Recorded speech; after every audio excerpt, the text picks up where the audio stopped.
We finally got him, boys. A cop that abused his powers is finally facing accountability. Wow. Let's begin. During court proceedings. Today's episode is a collaboration with our other channel, Audit the Audit. If you're interested in watching the body cam footage of the police encounter that led to the trial we'll be discussing in today's episode, then head over to Audit the Audit. You don't need to watch our coverage on ATA to understand this episode, but it will provide some valuable context if you're interested in viewing it, and you can find a link in the description and in the pinned comment. On March 10th, 2026, defendant David Pletz was charged in the 36th District Court in Detroit, Michigan with disobeying a lawful order the guy's of a about to get rich and interfering with Remember traffic. him. The charges arose from an encounter with Sergeant Brian Terachenok of the Detroit Police Department that occurred at around 2:30 a.m. sounds on like a March cocksucker 4th. already. Mr. Pletz entered pleas of not guilty, and the matter proceeded to a bench trial on May 21st, 2026 before Judge Malika Ramsey Heath. The trial was held via Zoom, with the city being represented by Assistant Corporation Counsel Tamika Horn and Mr. Pletz being represented by Defense Attorney Darnell Barton. Genius. Get a lawyer. You're going to get paid. Altogether, this trial lasted nearly 2 hours, so we will only be covering excerpts in this episode, and the full trial is linked in the description below. This is City versus David Pletz. We have one count of disobeying a lawful order of a police officer and one count of interfering with pedestrian traffic. We're set for Those trial two things today. are not true. Officers This here. cop Mr. wants to Pletz get is this here. guy in maximum As a preliminary trouble. matter, as I open the file, there is a motion in this file to suppress, which appears to have been filed back on April the 14th. What's the status of that, please, Attorney Barton? This is Mr. Pletz's motion. Yes, Your Honor, if I may, I wasn't assigned when that motion was filed, so I'm unable to speak on behalf of that particular motion, but we will address the issues within that motion today, Your Honor, which deal with the suppression component. So thank you. Okay. Noting for the record that the motion is a motion to suppress based upon an unreasonable search and seizure without reasonable articulable suspicion or probable cause to detain. Also, that the order issued by the officer had no basis in Michigan law, and that no Miranda warnings were given during the custodial detention for identification. There's a motion to suppress all evidence pertaining to the no Miranda. You'd be surprised how many cops fuck up a arrest by not giving Miranda rights because they're too busy flexing their ego. Until the trial, and that way, if we need to address it, we can. Yes, Ms. Horn? Yes, and the people, for the record, would object to that motion. It was not filed on the people. It was not properly served, and the people have not had an opportunity to respond to it. Okay, understood. I think these are issues that will be addressed during the trial. If we need to do something more with it at the end, then we'll do that. But for now, as I said, we're not going to address it. At this point, we're going to go on into the trial because the issues will be addressed, I'm sure, given the testimony. All right. Any other preliminary matters before we begin trial? None for defense. None from the people, Your Honor. Okay. Your Honor, I'm sorry, I don't think we got appearances. We haven't yet. Mr. Pletz, I need you to get yourself in a space where you can be still, and then I want you to test your audio. Just try saying something to me so that I'm sure I can hear you. Hi, I'm here. Okay, very good. Thank you. All right. Now that we've dealt with the this guy's preliminary a matters, mess. I will take appearances so that we can begin the trial. Ms. Horn, beginning with yours. Tamika Horn, on behalf of the people of the city of Detroit, P70303, Your Honor. Sergeant, would you please state your name and badge number for the record? Yes, ma'am. Sergeant Brian Tershnock, badge. Oh, there's this douchebag. May it please this honorable court, Darnell Barton, P83363, on behalf of Mr. David M. Pletz. Sir, can you come into camera? Go ahead and adjust your camera so that you're able to stay in camera full time, that the court can see you. And then just go ahead and state your name for the record for us one more time. This guy seems like a klutz, but he's gonna get paid just because of that officer up there is an idiot. My name is David Michael Pletz. Thank you, sir. Thank you. All right. As I said, today is the date and time scheduled for trial. All parties are here. We'll begin with opening statements. Attorney Horn. The people waive opening at this time, Your Honor. Thank you. Attorney Barton. Yes, if you I may, can't Your Honor, just very briefly. hold the camera I in believe the place. evidence is going to show in this case that the order from the officer was not a lawful order. There was an obstruction in the road, which allows him to be treated as if he were a the officer vehicle on the roadway. With that stated, he's stressing out. The officer goes and tells him, He's stressing out. If I may, this is not about a bad cop or anything of that nature that we're trying to get to. We're just getting to the law. He is the a bad law cop. says that This the young lawyer is man being polite. My client had the right to ride in that street area because there was an obstruction in the road, specifically in the bike lane that the officer is telling him that he needed to be in. Once there is an interference in that lane, he's now legally able to avoid that possible injury and or narrowed road as MCL 257.657 articulates. Bikes have roadway rights. MCL 257.660A That cop didn't care about his rights. Bikers can move away from obstacles that cause unsafe conditions. And so when we get into the trial, Your Honor, we'll show the specific unsafe condition. And with that said, we believe that there will be no reason for the officer to even have a legal order, and then also that there was no interference with traffic, not to mention that he was the only person on the road at that time during the day. Thank you. Thank you. Mr. Barton argues in his opening statement that Mr. Pletz had a statutory right to be in the roadway. Michigan law does not require bicycles to be driven in a bike lane when one is available. Although a prior version of Section 257.660 of the Michigan compiled laws allowed cyclists to be required by local ordinance to use a designated bicycle path provided adjacent to a roadway, the Michigan legislature removed that provision as to cyclists in 2006 through Senate Bill 1224. The current version of the statute only permits local ordinances to require an operator of an electric personal assistive mobility device or an electric skateboard to use such a path, meaning that a local government does not have the authority to impose that requirement on cyclists. Now, under the current vehicle code, the location where a cyclist must ride is governed by Section 257.657 of the compiled laws, which grants cyclists on a roadway all of the rights and duties of a vehicle driver, and Section 257.660A,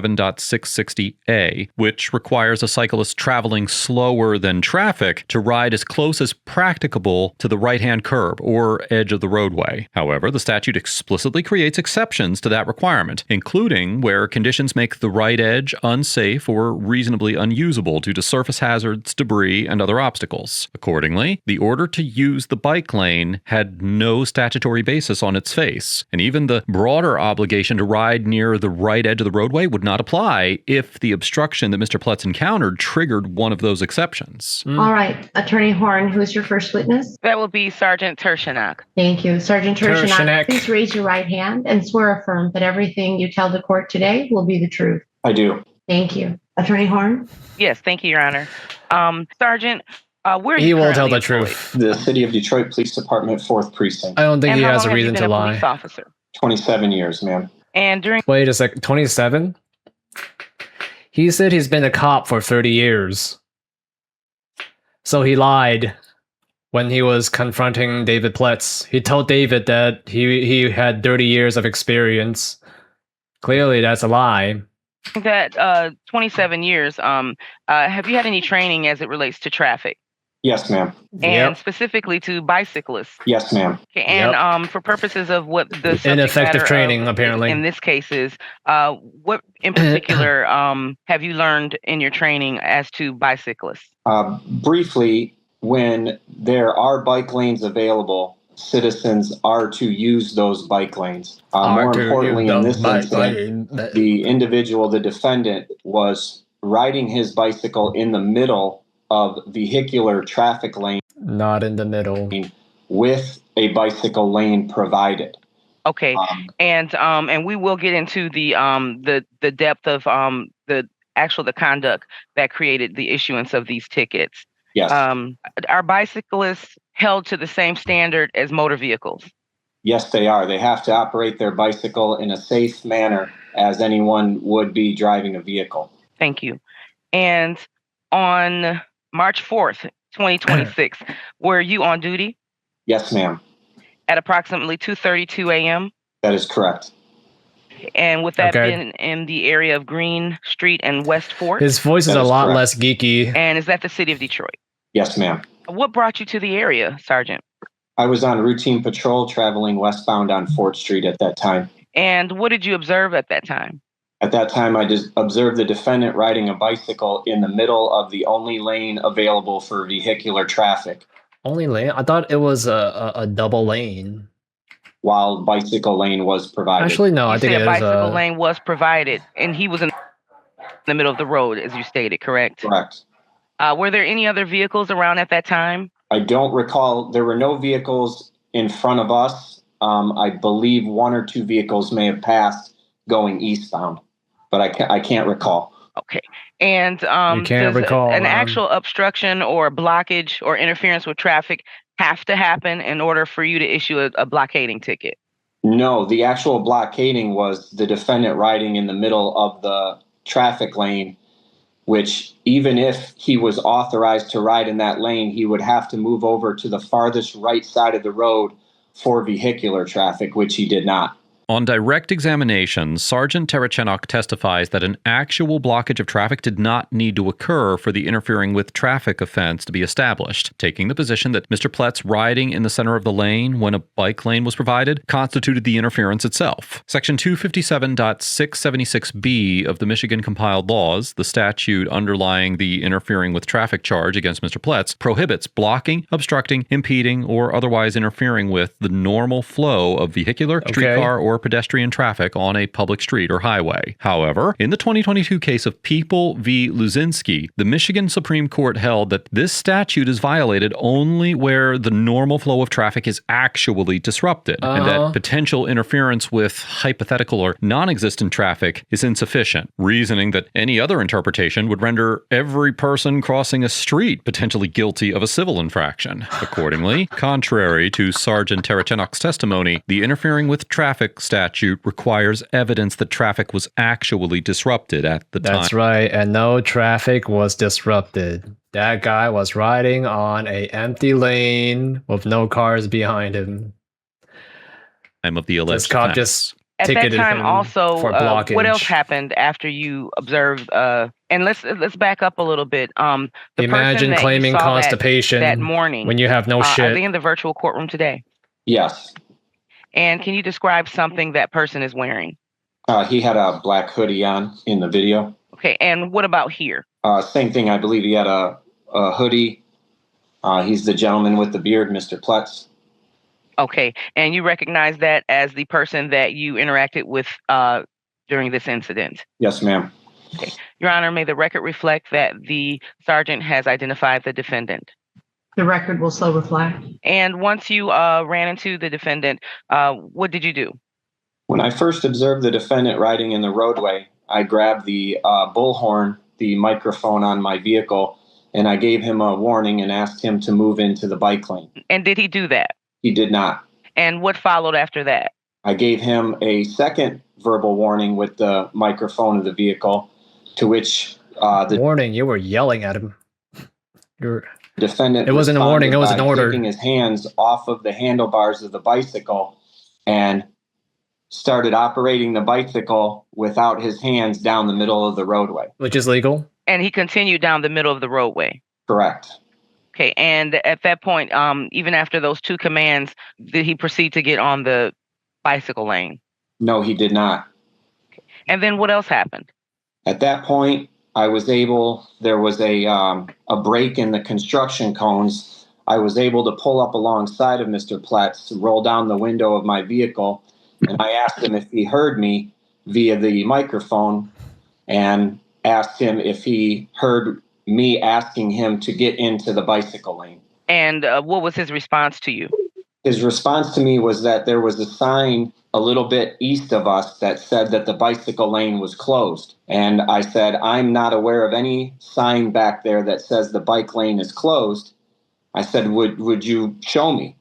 And we proceeded to go back east on the road. It's so crazy. If you watch a video of how he was talking to David, he's a terrible dickhead, but he is so polite to these court people. Way where we first passed, And there was a sign in the bicycle lane, but that was just a construction sign. And then I proceeded to tell him that the bike lane was not closed and that he needs to operate his bicycle in the bike lane where it is provided. And at this time, were you wearing body-worn camera? Yes, ma'am. Your Honor, the people would request permission to publish the body-worn cam. First, I want to lay the foundation of whose camera this is. Madam Prosecutor, we would stipulate to any videos. Okay, thank you. Yep. All right, then permission to publish. Yes, Your Honor, thank you. Ms. Horn then plays Sergeant Terachenok's body camera footage for the court. Oh, wait a minute. You're telling me that you can't. Dude, this is gonna make him look so bad. Everybody hates a preacher. Everybody hates a turbo dickhead. This guy, he's gonna get cooked. No, that's detour for street traffic. Do you want me to take your information and do you want to argue with me? All I told you was to ride in the bike lane. Do I want a lawsuit? Yeah. Let me see your ID. I don't have it on me. Oh, what's your name? I don't think I have to do it. Well, yeah, you do. I'm telling you. Well, I don't care what you think. I'm telling you. Do you have a headlight on your bike?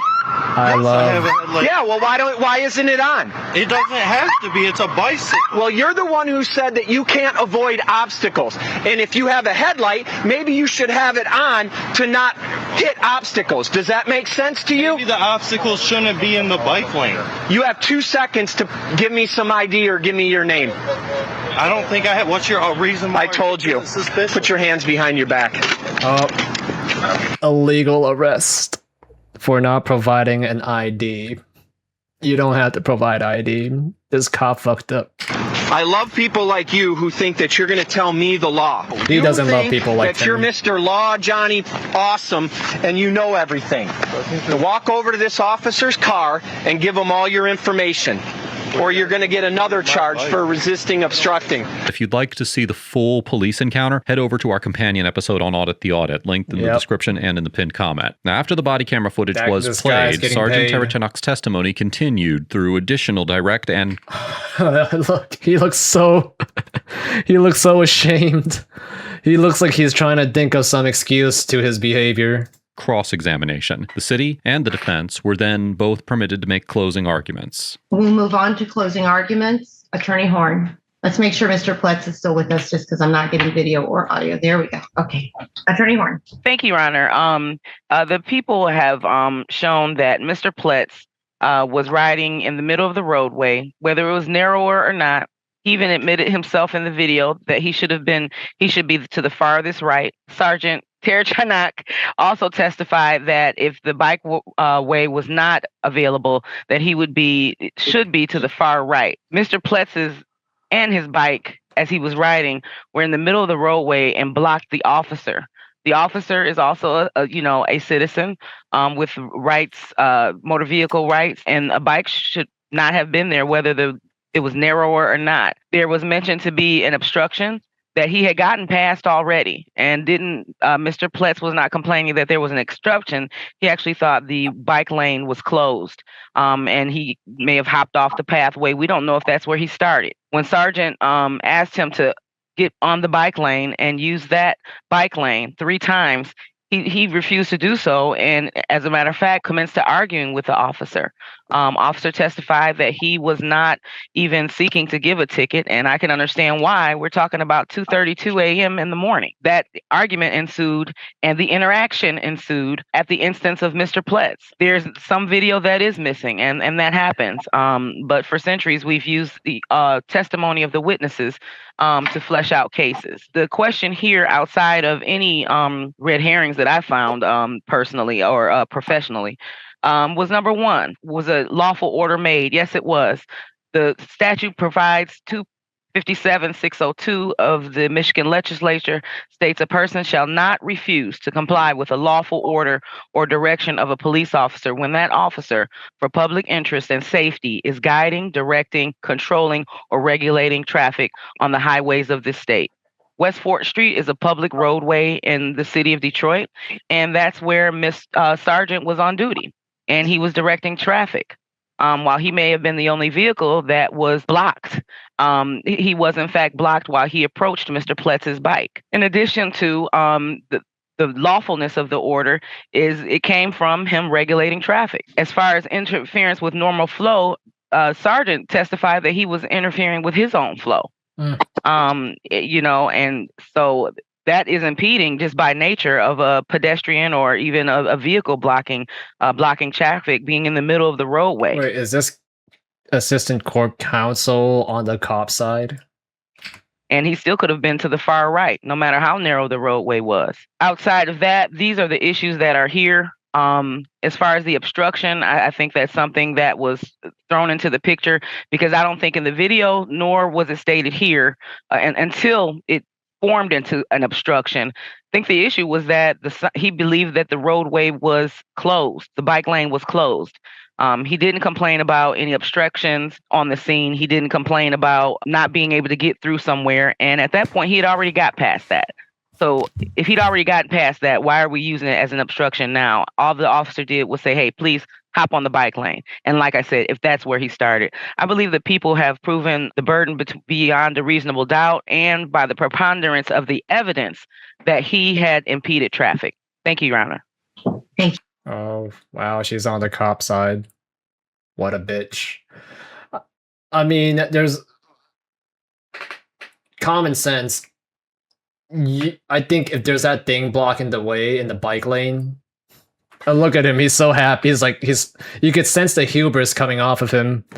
But I think if there's something blocking the bike lane, you should have the right to go on the road. But the way that this woman phrased it is like, this kid was blocking the road. Plain and simple. Everybody thinks he's blocking the road. Who's everybody? Like all the witness, right? The only witness were the cop, Sergeant Terichnik.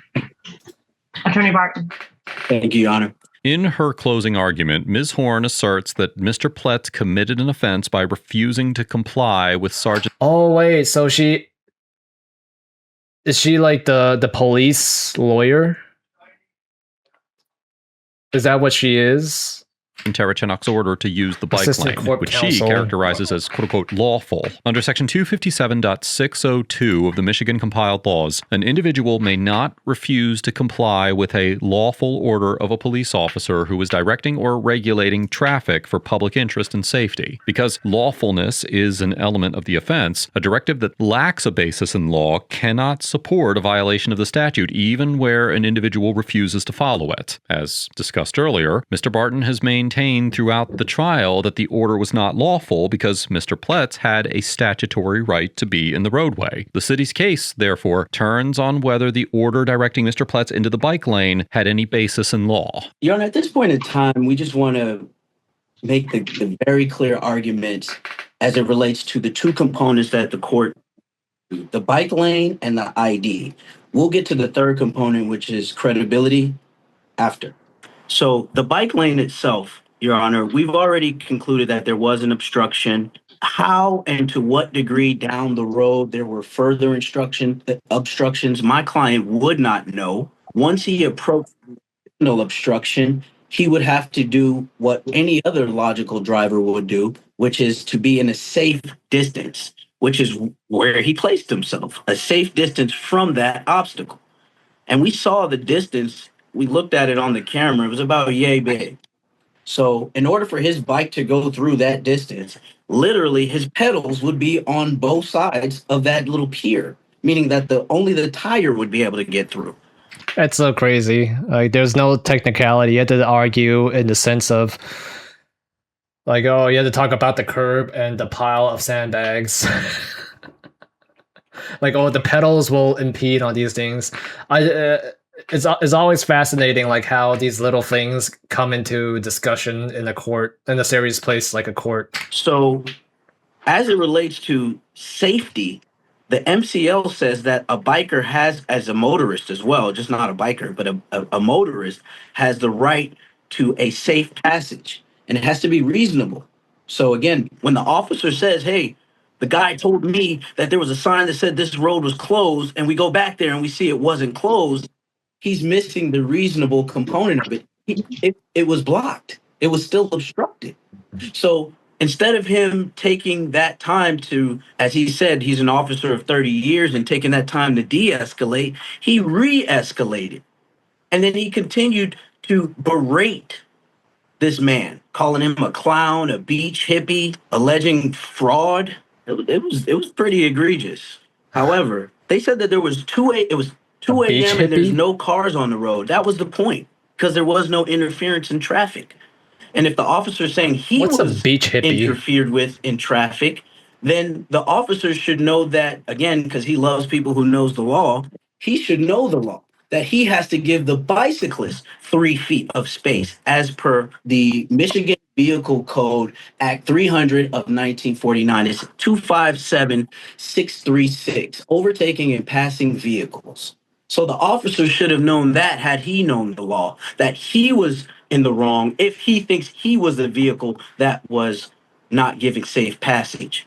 Second, Your Honor, we asked about the video, not because we don't believe that not having the video should allow for a dismissal. What we're saying is if the young man was in the road, you're saying that you had your body cam on, there's a scout car, and not one video of this occurring? The only video you have is after you and him are arguing, which insinuates, going back to the third component of credibility, that there's a lack of credibility in this particular officer's statement. And we know that for a fact, based on the fact that it took him 30 minutes to answer yes or no questions. Let's move on. The next thing is the enemy lawyer talking. As far as the be angry. Is concerned, we have already gotten him to admit that there was an obstruction. He's already ruled that 257660A says that the cyclist has the right to travel, and if there is an unsafe or unreasonably safe road, then they can maneuver around it, right? So we know that for sure. And we also know MCL 257657 says that bicyclists on the road are operating as if they had the same duties as a driver, right? Now, the ID, they're saying that he had a lawful order. Well, we've already established that the order wasn't lawful because the young man had the right to not be in that bike lane due to the obstruction. We know that it was an obstruction. He agreed. And we also know that they didn't even go forward to try and remove the obstruction afterwards. So I'm assuming somebody else is probably dealing with that same situation. However, if there was no lawful order, then there was no lawful requirement for him to give an ID. And I even asked it, although there was an option to object to speculation, he still answered it. It was a logical question. If he was riding lawfully, would he have to provide ID? No. That was his answer. And that's the law. That's true. So now we know he was lawfully able to avoid that bike lane. For what distance? We don't know, because we don't know to what degree the obstruction could have occurred down the road. The officer says he didn't see any obstruction. And then the young man brought him to the obstruction. And now he's saying, okay, well, yeah, but it's only here. Well, how does he know that? How does he know what distance this young man was traveling before he got to where the officer was for him to say there's no other obstructions? Maybe this young man ran across several obstructions down that road, and he just used logic that said, hey, it's 2 in the morning. I'm going to run into one of these obstructions. Let me move over. There are no cars in the road. Last thing, again, I'm going to, Your Honor, is to the credibility. And again, I say this with all due respect. I work with officers all the time. I work with Ceasefire. I'm a former state prosecutor myself. What I'm saying is that as it relates to the credibility of this particular officer, it was very clear that my client violated the number one rule, which was pissing off an officer. That's it. That's all he did. He made this guy upset, and he did not want to take it from, he didn't want to de-escalate from there because he thought he was doing him a favor. He thought he was just gonna, hey man, I'm just telling you to get out the road, I'm helping you out, etc., etc. But no, he wasn't helping him out. When the guy gave him pushback, when my client gave him pushback and told him the actual law, then he started to berate him on internet law and all that. So again, Your Honor, I just want to make sure that we're clear. MCL 2567 says he can operate as a vehicle. MCL 2567660A says that a cyclist riding slow in traffic generally must ride aside as close to the edge as practical the right-handed curb or edge of the roadway, except when conditions make the right edge unsafe or unreasonable to use. That's why I asked the officer, and it took us 30 minutes to get a yes or no question that we can see on the video. Was there construction narrowing the road? In any way, was the road no longer the way it was intended as it was designed, and the construction cones changed or altered that? It's a very simple question, and yet the credibility of the officer. That lawyer is totally bought in. She is totally on. The judge is totally bought in. She is totally on this guy's side. He's doing a good job explaining it. The lady that was defending the cop, she did it in a gaslighting manner, and the judge doesn't like it. Officer allowed him to be evasive to that.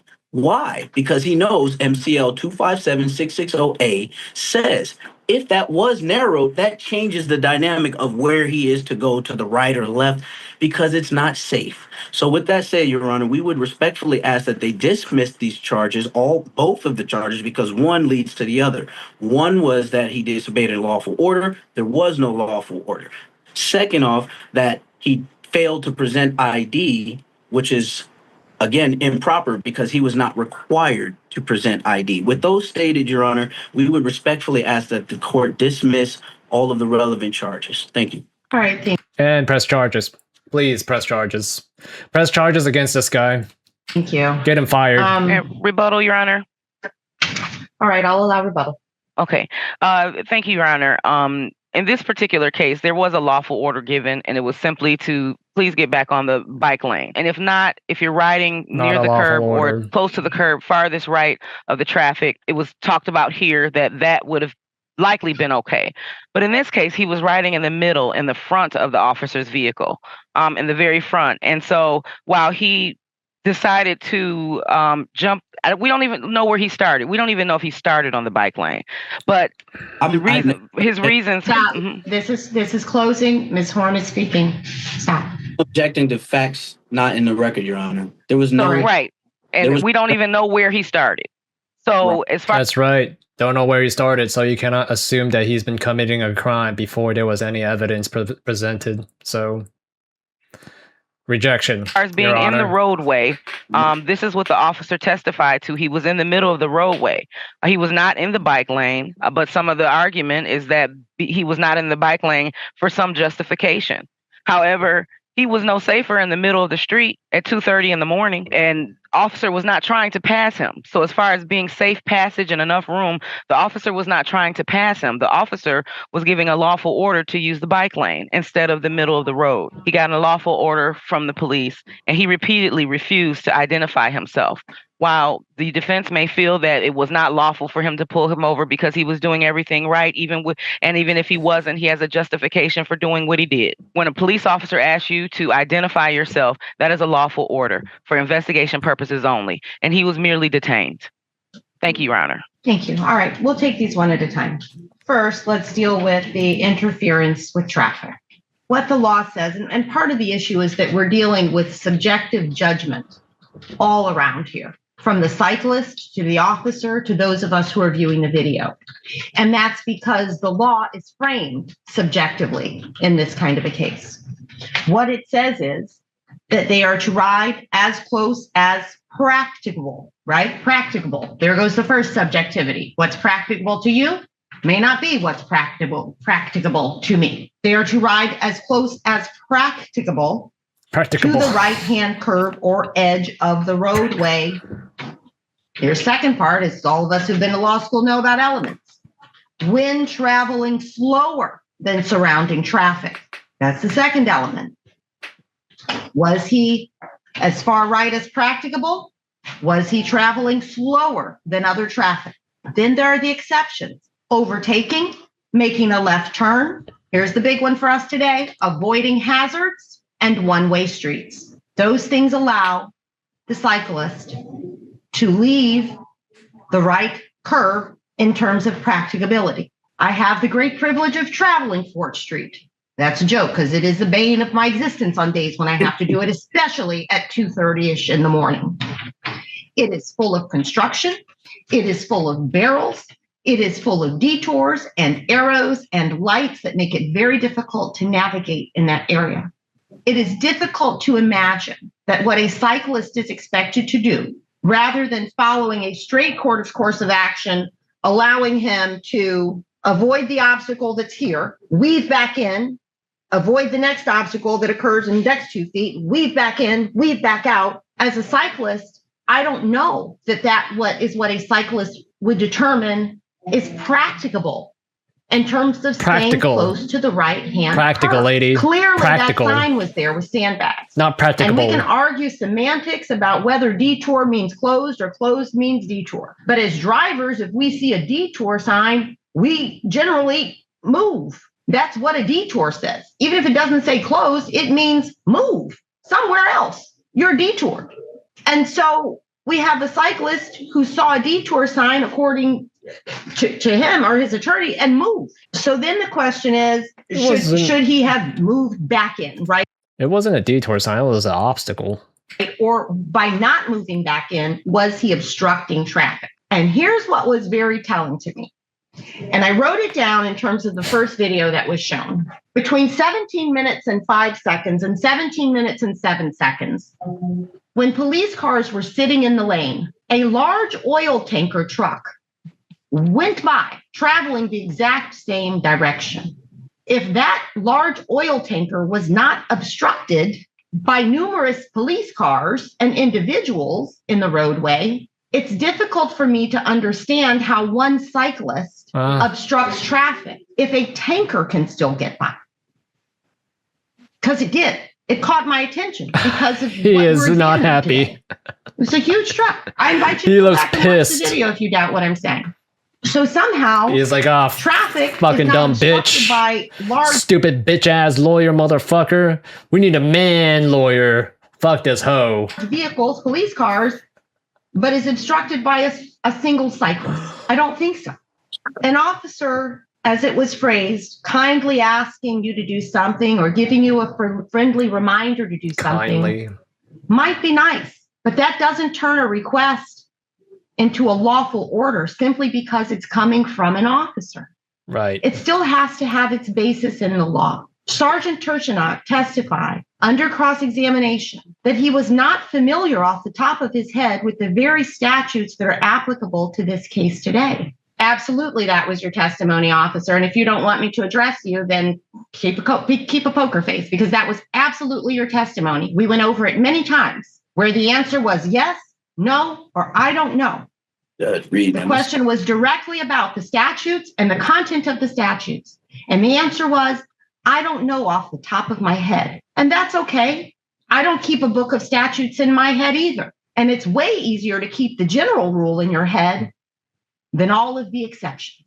And here we have numerous exceptions that Mr. Pletz was relying upon. The biggest one being, I could not travel in the bike lane because there were obstructions in the bike lane. Whether we think it was enough room to maneuver around or his headlight should have lit it up for him. You know, I have a disease where I have vision issues. I don't know. I can't impute my ability to see to everyone else's. What we can see, though, is that there was an obstruction in the bike lane. And what was clear by the end of the second video that was shown, as we all know Fort Street to be right now, is that it is full of obstructions everywhere.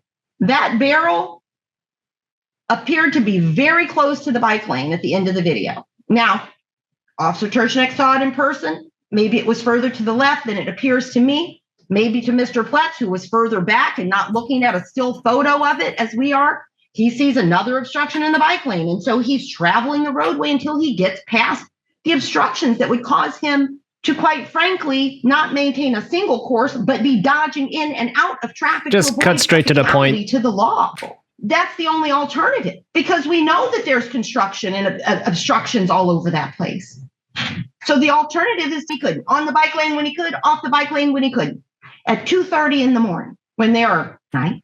I don't know. I mean, I could say more. I think it'll just muddy the record. I don't think that unfortunately is something that we have to advise people, but we should not be saying to people, when an officer kindly asks you to do something or gives you a friendly reminder, you just do it or it's going to turn out bad. Kindly.